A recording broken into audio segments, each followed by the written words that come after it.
Inaprubahan na ng Senado ang panukalang batas na i-reschedule sa Setyembre ang kauna-unahang BARM parliamentary elections. Ayon sa mga senador, makatulong ang palugit na panahong ito upang mas mapaghandaan pa ang halalan sa Bangsamoro Region. Ang kabuuan ng balita, alamin sa report na ito.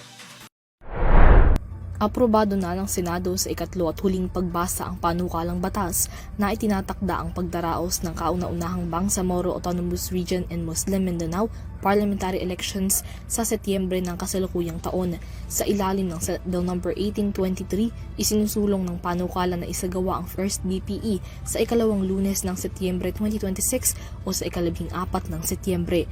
Layo nitong amyendahan ng Organic Law for the BARM na orihinal na itinakda ang first regular elections ng rehiyon kasabay ng 2022 national elections.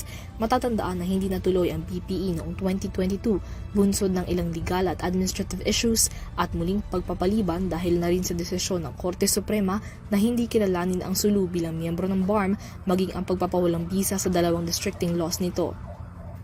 Alinsunod sa desisyon, inatasan ng Korte ang Commission on Elections na ipagpatuloy ang paghahanda para sa BPE at isagawa ito bago magtapos ang Marso 2026. Sa botong 21 na yes at walang no or abstention, inaprubahan na ng Senado ang panukalang batas para iatras muli ang halalan at gawin ito sa ikalawang Lunes ng Setyembre ng kasalukuyang taon.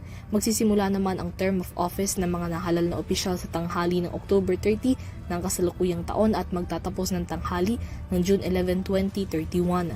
Nakasaad din sa panukala na simula 2031, isasagawa ang BARM elections kada 3 taon pagkatapos nito at na mananatili ang Bangsamoro Transition Authority bilang interim government sa BARM.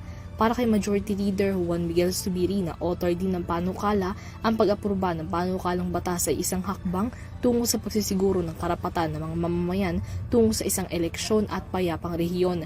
Nagpahayag din ng suporta si Senador Joel Villanueva sa pagkakapasa ng panukalang batas sa Senado at naniniwalang makatutulong ang palugit upang mas mapaghandaan pa ang eleksyon. Out the will of the people. This measure is not about delaying democracy, rather it is about strengthening it.